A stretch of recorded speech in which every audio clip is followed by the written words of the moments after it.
So our purpose here is to look at, colonial administration with the goal of understanding how a maritime empire is governed. That's the big theme here, maritime empire.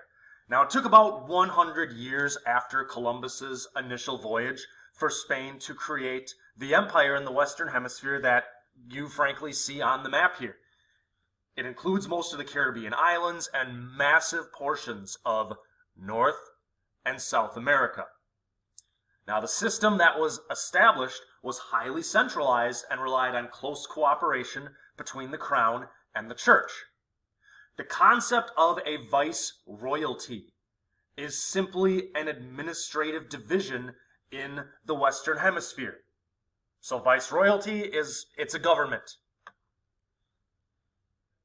And to put it simply, it's designed for defense, to make it easier to defend against European rivals. And the leader of a viceroyalty is a viceroy. The first one was established in 1535 in Mexico City, and we can see the Viceroyalty of New Spain. The second one was created in 1542 with Lima serving as the capital of the Viceroyalty of Peru. Now there's two other Spanish viceroyalties that you see on the map. Additional viceroyalties were actually carved out of Peru to make them easier for defense. New Granada is run from Bogota, and La Plata is run from Buenos Aires. Now these areas are not really considered to be colonies, but they're more along the lines of a province of the mother country, in this case, Spain. And they're entitled to the same rights as what was called peninsular Spain. These areas are led, by the viceroy, who's a governor. Administrative centers were established in the major urban areas that already existed, like Mexico City, which was the center of the Mexica Empire, and then Lima, kind of the de facto center of the Inca Empire. Spanish officials had hoped that they could establish clear control over settlers and defeated native populations, so they very quickly moved to curb the independent power of the conquistadors. The distance is going to make this an extremely difficult challenge. All right, so if you go from Spain to Veracruz, which you don't see on the map, but it's kind of the eastern portion of Mexico, 200-day round trip. And it takes even longer to reach Lima.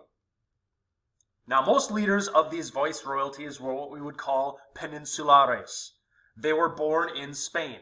So up until the 1700s, the viceroys were from Spain. But the crown badly mismanaged the wealth that they gained from the silver trade. So they had to sell some of these positions. And this will eventually enable local-born colonial elite to gain office and rise in prominence. Now, taxation of colonial products will help pay for the increased bureaucracy, and of course, Spanish gold and silver mines will help finance these operations.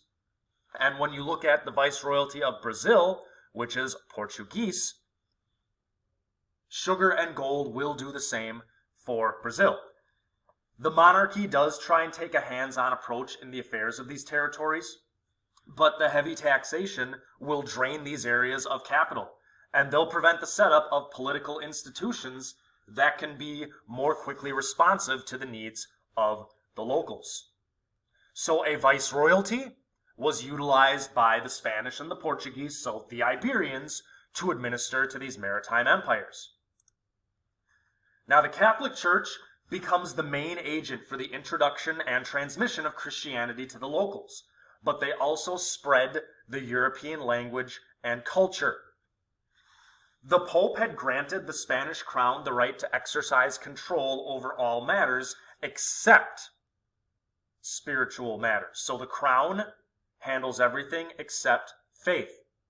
So the church will convert the natives, they'll take care of the spiritual needs of settlers, and the church is actually responsible for education by setting up schools and introducing the printing press wherever they go. This mission was justified by the perceived importance of converting native populations to Christianity. And the two entities kind of checked one another, meaning church and state, the Pope and the monarchy. The civil authorities appointed and dismissed bishops, while the church leaders often served as government officials. Now, for large-scale conversion efforts, a top-down approach was taken. Officials believed that if they could convert the Amerindian elites, the rest would follow suit. Missionaries in Mexico even set up a seminary to train prospective priests among the elite. Unfortunately, it was discovered that many were still secretly observing their traditional beliefs and rituals. So by the mid-1500s, the clergy were resorting to torture, execution, and the destruction of native manuscripts to eradicate the problem. And if you're trying to convince people to convert to your faith and you're torturing and executing them, generally speaking, that's not going to work. Now, most missionaries started out in the countryside with their conversion efforts, where they witnessed many atrocities, and some even became sympathetic to the cause of the natives. However, massive depopulation due to disease and resistance efforts will lead the missionaries to focus their attention on the growing settler population of the cities and towns. Now, this will help stimulate urban intellectual life, because where the churches go, schools will follow. And it also helps economically, and the churches serve as de facto banks because they're one of the richest institutions in the New World. They controlled ranches, vineyards, as well as plantations. Now, when we look at the church's role with administration, Bartolomé de las Casas was a settler who arrived in Hispaniola about a decade after Columbus first made landfall there. And he lived off the forced labor of Amerindians. De las Casas witnessed firsthand the deaths of thousands of natives, and he saw their mistreatment at the hands of the Spanish. He ended up giving up his life of luxury, and he joined the Dominicans. Now, de las Casas became a high-ranking bishop who fiercely advocated for the native people. He wrote about native mistreatment extensively, and he helped enact the new laws of 1542, which outlawed native enslavement and limited other forms of forced labor. So when we see some of the words of de las Casas,